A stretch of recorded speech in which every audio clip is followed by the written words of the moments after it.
I'm so happy you could stop by for a cup of coffee. Hey, I couldn't pass up a chance to get together one more time before the kids are out of school. Can you believe summer vacation starts in just 10 days? I can't. And you know something? I'm busier now than I was at the beginning of the school year. Oh? I've been helping a couple of friends with some IEP issues.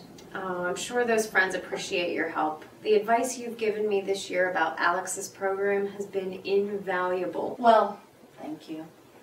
I'm always happy to help. One of the friends I'm working with now is dealing with a very tough situation. Her daughter will be transitioning to middle school next year, and the new IEP team wants to put her in the life skills class, which is a more restrictive placement for her. All through elementary school, she'd spent most of her day in the regular education classroom. She's only pulled out to work one-on-one with the learning support teacher and the occupational therapist a couple of times a week. This young lady has Down syndrome. Well, if she's doing so well, why does the IEP team want to put her in life skills? Isn't that a more restrictive placement? It sounds illogical, doesn't it? The middle school principal seems to think that the more intense curriculum and the frequent changes of classrooms in middle school will be too overwhelming for this particular student. The principal also thinks she needs to focus more on vocational and self-care skills now that she's getting close to transition age. Well, vocational and self-care skills are good things for her to learn too, aren't they? True, but there are plenty of opportunities for her to learn those things in the regular education classroom. If the right adaptations and accommodations are made by all of her teachers, she can gain vocational and life skills by participating in classroom activities with her non-disabled peers. I see.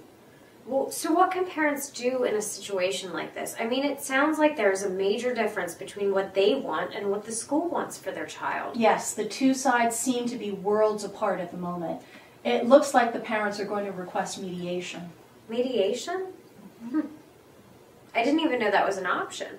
Yes, the procedural safeguards ensure parents the right to request mediation when they're unable to resolve an issue with their school district.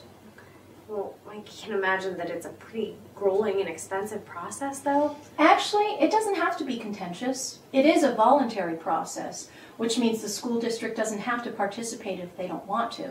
But most do choose to participate because it's such an effective way to resolve disputes.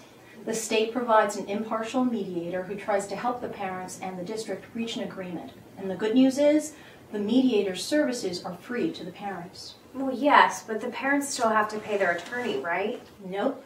No attorneys are involved in the mediation process. Just the parents, the school district, and the mediator. In my opinion, mediation is the best place to start if you and your school district have been unable to resolve an issue on your own.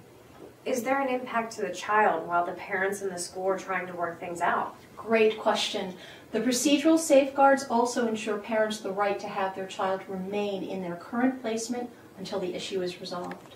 So that means your friend's daughter will continue to participate in the regular education setting in her middle school? Yes. Nothing about her placement changes until the mediation process is completed.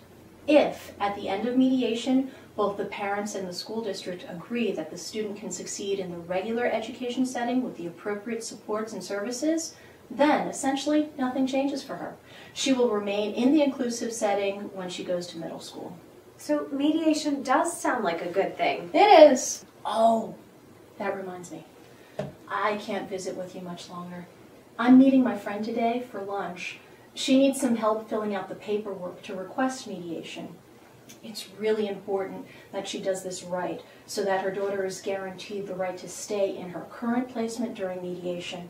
She needs to check the box on the Notice of Recommended Placement form saying that she disagrees with the district's recommended placement for her daughter and that she's requesting mediation. She also needs to fill out the state's due process complaint notice form and send that to the school as well.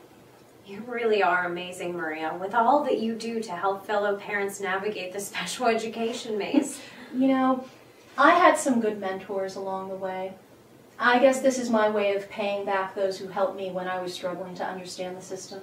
Well, good luck to your friend, and let's get together with the kids soon, after school lets out. Yes, that sounds great.